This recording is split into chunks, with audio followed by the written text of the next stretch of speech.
Hey, y'all, Scott Horton here for WallStreetWindow.com. Mike Swanson is a successful former hedge fund manager whose site is unique on the web. Subscribers are allowed a window into Mike's very real main account and receive announcements and explanations for all his market moves. The Federal Reserve has been inflating the money supply to finance the bank bailouts and terror war overseas. So Mike's betting on commodities, mining stocks, European markets, and other hedges against a depreciating dollar. Play along on paper or with real money, and then be your own judge of Mike's investment strategies. See what happens at WallStreetWindow.com. All right, y'all, welcome back to the show. I'm Scott Horton. This is the Scott Horton Show. Thanks for listening. Check me out at TalkStreamLive.com. Doing pretty good today. Over there. Stream from ScottHorton.org and NoAgendaStream.com. Follow me on Facebook, Twitter, and YouTube at /Scott Horton Show. You know, if you want. Retweet me. All right. Our next guest on the show today is Mohammed Idrees Ahmad. He is a Glasgow-based sociologist, born in Chitral, which I'm sure I said wrong, sorry about your hometown there, and raised in Abbottabad, which might be familiar to you. Oh, and in Peshawar as well. And you might remember he was on the show, and we were talking about the real death toll from the Iraq War, so often ignored, just back a couple of months ago, I think it was. Welcome back to the show, Mohammed. How are you doing? My pleasure to be with you. Very happy to have you here. And a great couple of articles you have here. One of them is at Al Jazeera. Obama won't end the drone war, but Pakistan might. That's the one really to look at. But also here at The Atlantic, how Pakistan can stop drone strikes. And there have been some really big drone strikes just in the past couple of weeks in Pakistan. Can you, first of all, get us up to date on the latest in the drone war? Yeah, I think that these two attacks were rather significant because they're coming. The first one came just 2 days after the new Pakistani government assumed office. And in the inaugural address, the new Pakistani Prime Minister had very explicitly asked the United States to stop violating the country's sovereignty and to stop the drone strikes. And also significant is the fact that these attacks were coming just 2 weeks after Obama made his speech on drones. So the Obama speech had been greeted in Pakistan as maybe a welcome development. People were expecting that maybe now the drone attacks would stop. And so immediately, just within 2 weeks when it happens again, it's obviously not only that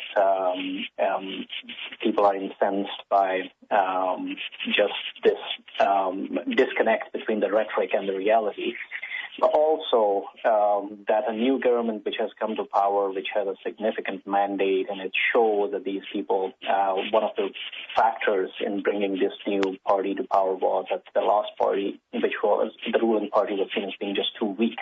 And this one people expect to be able to stand up to the U.S., at least on this score.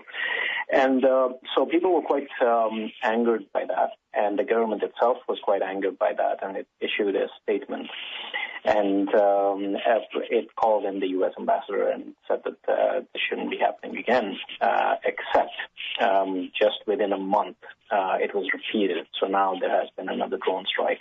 So in Pakistan there's a whole lot of anger, and I think what hasn't been established in the U.S. or what hasn't been recognized by people, I think that the diplomats recognize this, but the CIA hasn't really taken in the fact that the government has changed and Pakistan has also changed.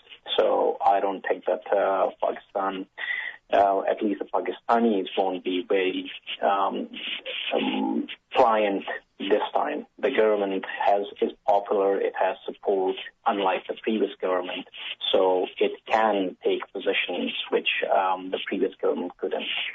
Okay, now on that last point first, this new government of Nawaz Sharif back, and he was the guy who was overthrown by Pervez Musharraf, the military dictator, back in 1998 or 99, I think it was, right?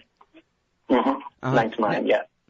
Now, to oversimplify it, does this signify, you know, with the end of Mr. 20% there, and now the re-rise of Sharif, does that mean the last president was a CIA sock puppet, but this one really is not?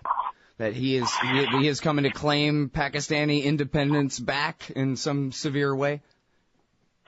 Well, at least that is the understanding of the people who voted for him, because he is seen as he comes from the most populous province of Pakistan. It's called Punjab, and he has this reputation for being a nationalist, and he also has quite a bit of credibility. I mean, it's in some way that's similar to the way Republicans in the U.S. have had greater credibility in relation to national security.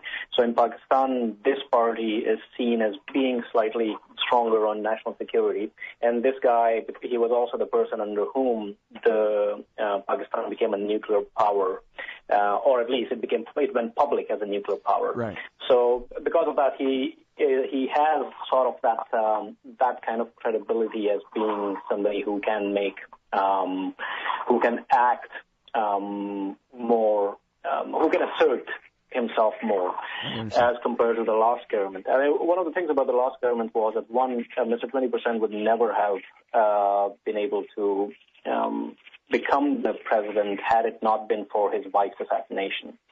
And the second factor was that the wife herself, what she had done was that when she was returning to power, she had initially come back when she was assassinated. She had come back as part of a deal that was brokered by the U.S., and the understanding was that Musharraf's power was flagging, and so they wanted somebody who can give him some degree of democratic legitimacy. So they were bringing Benazir Bhutto back basically to shore up Pervez Musharraf, and she had made this arrangement. And then she did, when she went back, so she started making these speeches saying that how she was going to be more aggressive in waging the war on terror, except I don't think that she has realized that that is not exactly a popular sell in Pakistan. And then she was assassinated. We still don't know who did it, but I would not be surprised if it was Taliban or overall governments within the military, because she was seen as somebody who was going to put Pakistan in a position which will weaken Pakistan, because in one thing, it's similar to Iran in that respect, that the nuclear. The fact that Pakistan is a nuclear power is generally among the population, it's a sort of a source of pride. A country which doesn't have much else, which doesn't have its economy is quite decrepit, and the country itself, its infrastructure is rather limited. But being a nuclear power and being part of such an exclusive club is sort of some degree. Brings some degree of pride in Pakistan. So when she made speeches saying that how she was also going to hand over A.Q. Khan for interrogation, so that wasn't really well received in Pakistan. But when she was assassinated, so suddenly that brought a whole lot of sympathy to her party. So her husband, Mr. 20%, then benefited from the sympathy vote. Mm-hmm. And then I guess it's sort of widely believed that Musharraf was the one who killed her. You think that's right? I think that that's absolutely implausible, because that is the thing was for Musharraf, she was a new lease on life, because she was coming in to shore up his power, and for him it was the worst way. It was the worst possible outcome, because it also resulted just less than a year later in his ouster. So I don't think that. But did he understand how well that was working for him, the way you do? Of course he did. I mean, that's why he had struck the deal, because both the U.S. understood this, he understood this. They both understood that his power was flagging, and he needed some kind of support. And so who did kill her then? Was it the Taliban or what? Well, there's one is the obvious story, which is the Taliban. They had they had grounds for killing her, although the TTP itself denied it. The head of the Pakistani Taliban, Baitullah Masood, denied it. But there is another factor which gets a bit mixed up in Pakistan. The military itself, formally it is allied with the U.S., but within the military there are elements which are rogue, and these are not at the top, but further down. Rogue in the sense that there are elements which are even, because they saw the defeat of the Soviet Union back in the 80s as this big achievement for the ISI. So these people are not very keen to have their work undone in Afghanistan. So they're not very keen to help the U.S. out in Afghanistan. Right. So these elements are not very happy. I mean, they're not part of the ruling structure, but they are within the military, and they haven't been exactly. Musharraf tried, but he didn't succeed in trying to eliminate all the these recalcitrant elements within the military.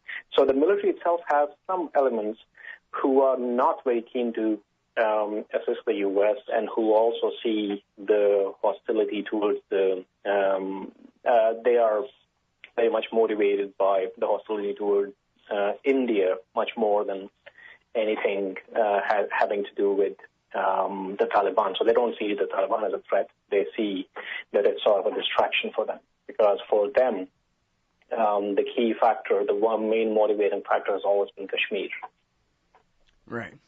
Well, and of course, America has an alliance with India in Afghanistan, which just motivates the Pakistanis to intervene in Afghanistan even more against us.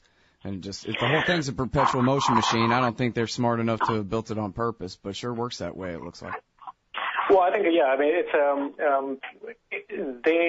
that's the problem with when people make very narrow temporary alliances and they don't really consider the context. So a lot of the decision-making has been very piecemeal. So what has happened, for example, is that the alliance with India was made at such a time which really rankled the Pakistanis, because Pakistan has made in terms of human lives, Pakistan has paid the biggest price for the war on terror, because all the blowback comes in Pakistan, most of it, and the U.S. sees very little of it. You have these amateur attempts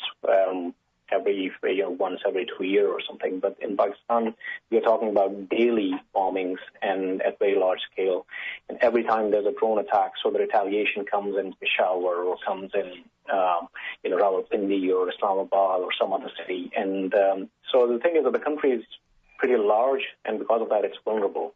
So you can't really always protect every corner, and the attacks always come as surprises. I mean, that's what happened with the last drone attack.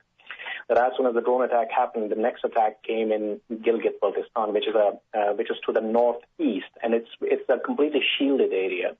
I spent part of my childhood there, and it's one of the safest areas to be in. And it's kind of place where people don't lock their doors, and it's mostly rural communities. So what has happened is that obviously because of that, it's vulnerable, because nobody was expecting the attack there. And here were some foreigners, and they are vulnerable, so then suddenly they become easy prey. All right. Well, because they hate freedom, right? Yeah. Okay. I just want to make sure that everybody's on the same page about the real motivation of these terrible terrorists. Hey, listen, so America had a deal with... I'm sorry, go ahead. No, I was just going to say that, yes, of course, I mean, it's because of the way of life, which they discovered since 2001 is that they don't like very much. So right, yeah, exactly. Yeah, Americans let their daughters go to college and vote in primary elections, and so therefore jihad, obviously. Yes, right. Yes, and they realized that in 2001. Yeah. Yes. For the first time in their lives. Now, listen here. Yes. So Bush had a deal with Musharraf, right, that said, you let me hunt and kill people inside, well, and Obama too, you let me hunt and kill people inside Pakistan and Waziristan and the federally administered tribal areas, et cetera, like that, and I'll go ahead and take out the people on your hit list too, the leaders of the Pakistani Taliban who are giving you trouble, and that was the deal that they made, more or less, and correct me wherever you feel like I'm wrong there, for sure. And then, but the real question is, does Nawaz Sharif have any interest whatsoever in pursuing that, or he just comes from a completely different point of view on that subject? Well, the thing was that it didn't start off that way. The very first attack, I would be surprised if Musharraf was informed at all, or maybe he was. I mean, well, he certainly had a gun to his head, no doubt about it. We'll bomb you back to the Stone Age, he was told. No, I'm talking about 2004, when the first drone strike happened. So what happened is that you had this guy with whom the Pakistani military had just struck a deal, this guy called Naik Mohammed. And then he was killed. Now, it's still not very clear that whether at that time the Pakistanis knew or not, but immediately what they did was that because it was embarrassing for them to admit that Pakistan's sovereignty has been breached. So what they did is that they immediately took the responsibility themselves. They said that it was our rockets that killed him. And the result of that was that immediately, until then, what had happened was all the fighting was happening inside the Fatah region. And that's when the retaliation for the first time started hitting mainland Pakistan, outside the tribal region. And it was a very stupid move on Pakistan's part.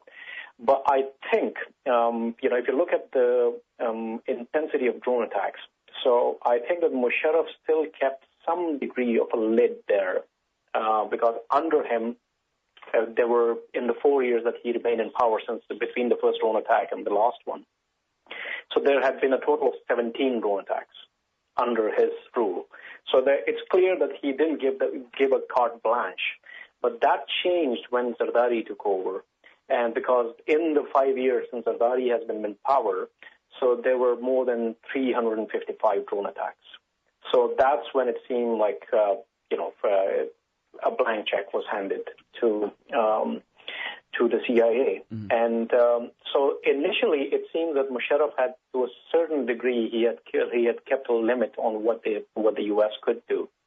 And after that, this deal was struck, and it is true that what the Pakistani military started doing is that it started using that as an opportunity to have its own opponents eliminated, while at the same time, the ones that the U.S. is interested in, mainly the ones who are fighting in Afghanistan, so because they are allies of Pakistan. The Afghan Taliban are allies of Pakistan, so the Pakistanis have no interest in having them killed. So what would happen is that they would protect them, but they would eliminate their domestic enemies. So the Pakistani Taliban will be the ones which will be eliminated in these drone strikes.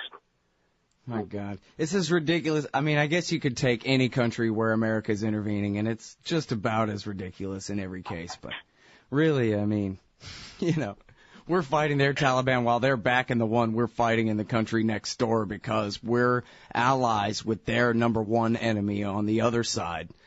And on like this for a decade in a row, Yeah.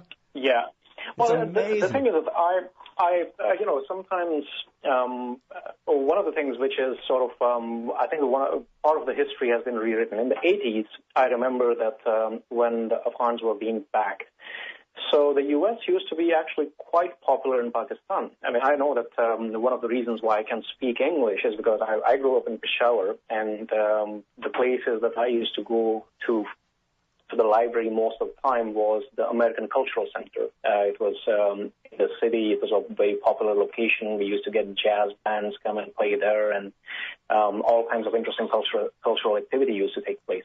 So the thing was that, I have states can sometimes make alliances, and so the thing was that it was more the way the people felt used, that as soon as the Russians left, so then all of Afghanistan was completely abandoned. At that time, the U.S. had the credibility that it could have helped with the new state formation. It could have stayed back and provided developmental aid or something, and it won't even have cost the U.S. much. And it would have been a completely different story.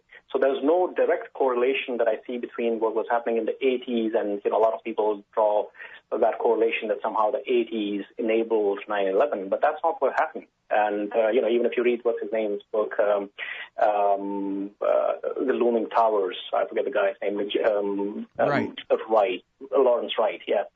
So the thing is that, as he mentions as well, that even somebody like Osama bin Laden didn't come to the idea of attacking the U.S. automatically. It took a significant amount of persuasion from people like Zawahiri to eventually get him to agree to something like that. So Well, and years of other interventions after the Afghan war, and they had no one else to fight, no other job skills. And here the Americans are giving them every excuse in the world to hate our guts with the Gulf War. Right, that was part of the story in Lawrence Wright's book, I think, is bin Laden volunteered to, hey, I'll use my mujahideen to expel that infidel socialist Saddam Hussein from Kuwait. And the king said, no, I'm going to go with James Baker and the American fighter bombers. Exactly, yeah. I mean, I think that the 90s and especially, the sanctions in Iraq were a factor which rankled everybody. And the story about Muhammad Atta is that he wrote his will after he witnessed the bombing in Qana. Right. When 96. the Israelis bombed, 96. That was that the Lebanese refugees were bombed in Qana. And so what happened is that that's when he wrote his will. And that's also when bin Laden wrote his first fatwa as well. 1/3 of it is about the Qana massacre, the first Qana massacre. There's another one in 2006. So what has happened is that this kind of a role in the Middle East has been it has angered everybody. And so right now the thing is that when you talk about some place like Fatah, it is very unlikely. In fact, it is extremely unlikely that anyone from Fatah can come and attack the United States. I mean, there are so many practical barriers. Now, but what does happen is that there are people who get angered by what they see happening in Fatah, and then they try to take revenge for that. I mean, there was the case of that guy, the Times Square bomber, the guy who tried to bomb the Times Square. Faisal Shahzad, so the thing about Faisal Shahzad is that his father is a very high-ranking officer, and he has been to the U.S., and he's not exactly living in Fatah. But the thing is that he has been angered, he has been radicalized by what he sees happening in Fatah. And that is what has angered him. So somebody like him can carry out an attack, or at least attempt to, whereas anybody sitting in Fatah, they don't have the means. I mean, they just simply can't do it. I mean, me, with all my education, my resources, it's impossible for even somebody like me. I mean, not impossible, but it's extremely difficult for somebody like me to visit the U.S. And so for somebody from Fatah, it's absolutely impossible. I mean, there are just so many practical barriers. Mm-hmm. Well, now, so about that brings up the question then whether any of this is worth it or not. If, after all, Americans are safe here in North America and everything, and the bad guys can hardly get here. The only reason, as you say, Faisal Shahzad could get here is because he's the son of somebody, and he, was a naturalized citizen and had a job and a wife and all that stuff. But hardly anybody else can. But I wonder, for Pakistan, for example, the Pakistani Taliban, they're certainly not nice guys, and do the people of Pakistan see them as a real destabilizing threat? Does anyone appreciate America helping taking care of these guys for them, or is it all just like the polls say, 90+% hate our guts for it?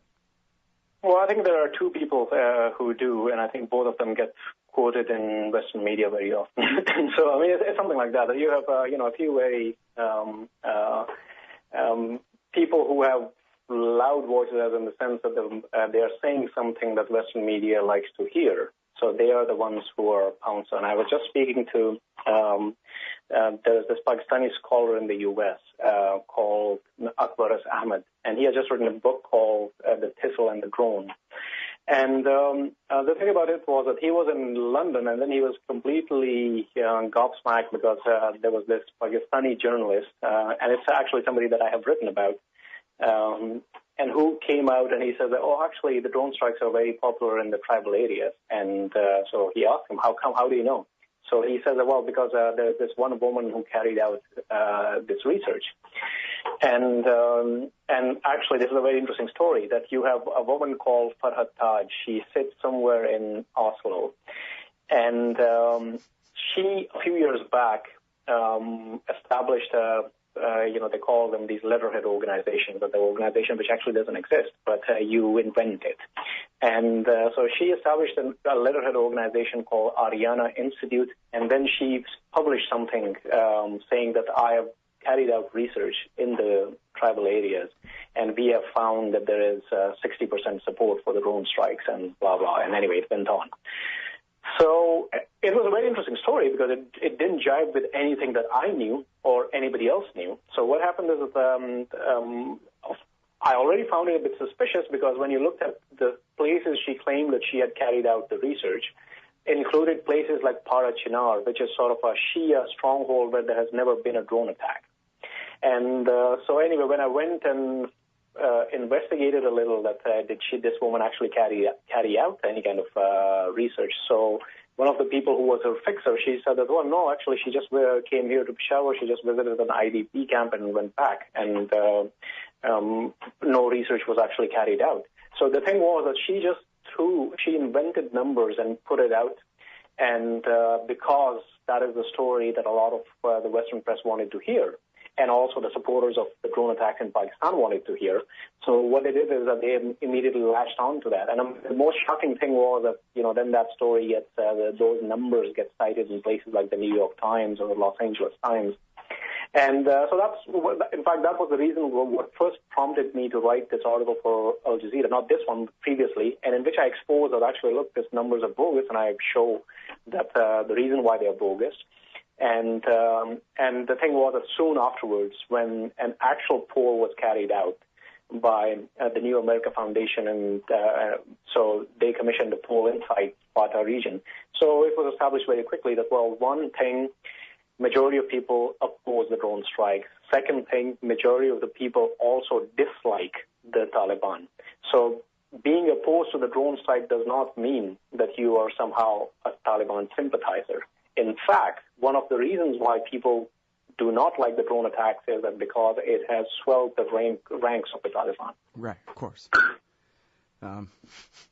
Which, I mean, I don't know. I think it's questionable whether they're meant to or not. I suppose not, but it sure seems like that's the obvious result. And then meanwhile, the polls in the rest of the country where there's not even drone strikes, or at least not very often, all the polls there say super majorities, way over 70%, 80, 90% of people have an unfavorable view of the United States, and because of the drone strikes. So we're supposed to believe that the people who are actually living under the buzzing bombers are the ones who like it, while everyone who's actually not under the direct threat are the ones who have a chip on their shoulder about it. Come on. And then the New York Times, you mentioned the New York Times, their story is that, well, Pakistanis, because they believe in Islam, they also believe in really stupid conspiracy theories, like America's out to get them or something. And that's what explains the negative poll numbers. Yeah, I think, that was sort of the rationalization that was being used, and it was quite absurd to begin with. Yeah, I mean, I don't even think the word drone was in that article, actually, the one about the paranoid Islamic conspiracy theories. It was funny, but anyway. Oh, okay, yeah. I mean, the thing is that, it's always easier to dismiss your opposition as being conspiracist. And the thing about it is the proportion of conspiracists in Pakistan is no higher than it is in other countries. Certainly not more than in Washington, D.C. Yeah. All right, we got to go. We got to go. I'm sorry, we're out of time. Thank you, Mohammed. I really appreciate it. It was a pleasure. All right, everybody. That is Mohammed Idrees Ahmad, writing for AlJazeera.com. Obama won't end the drone war, but Pakistan might. Hey, y'all, Scott here. I think you ought to consider subscribing to The Future of Freedom, the journal of the Future Freedom Foundation, in print or online. The Future of Freedom features the best writers in the libertarian movement, the fearless Jacob Hornberger, individualist anarchist Sheldon Richman, and crusading journalist Jim Bovard, along with Anthony Gregory, Wendy McElroy, Tim Kelly, Richard Ebling, and many more. And the July issue features one by your favorite radio host on America's Middle East policy, entitled Stupidity or the Plan. So head on over to fff.org/subscribe and sign up for The Future of Freedom in print or online. That's fff.org/subscribe. And tell them Scott sent you. Hey, all, Scott Horton here for the Council for the National Interest at councilforthenationalinterest.org. Aren't you sick of the neocons and the Israel lobby pretending as though they've earned some kind of monopoly on foreign policy wisdom in Washington, D.C.? These peanut clowns who've never been right about anything? Well, the Council for the National Interest is pushing back, putting America first, and telling the lobby to go take a hike. The empire's bad enough without the neocons making it all about the interests of a foreign state. Help CNI promote peace. Visit their site at councilforthenationalinterest.org and click Donate under About Us at the top of the page. That's councilforthenationalinterest.org. Hey, you own a business? Maybe we should consider advertising on the show. See if we can make a little bit of money. My email address is scott@scotthorton.org.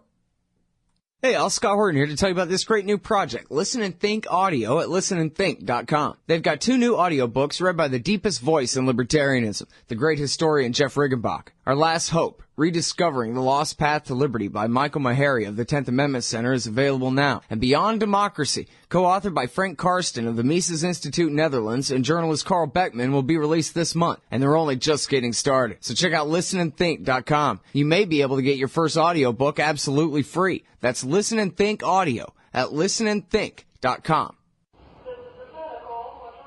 Oh man, I'm late. Sure hope I can make my flight. Stand there. Me? I am standing here. Come here. Okay. Hands up, turn around. Whoa, easy. Into the scanner.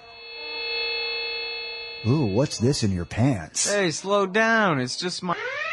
Hold it right there. Your wallet has tripped the metal detector. What's this? The Bill of Rights? That's right. It's just a harmless stainless steel business card-sized copy of the Bill of Rights from SecurityEdition.com. There for exposing the TSA as a bunch of liberty-destroying goons who've never protected anyone from anything. Sir, now give me back my wallet and get out of my way. Got a plane to catch. Have a nice day. Play a leading role in the security theater with the Bill of Rights Security Edition from SecurityEdition.com. It's the size of a business card, so it fits right in your wallet, and it's guaranteed to trip the metal detectors wherever the police state goes. That's SecurityEdition.com.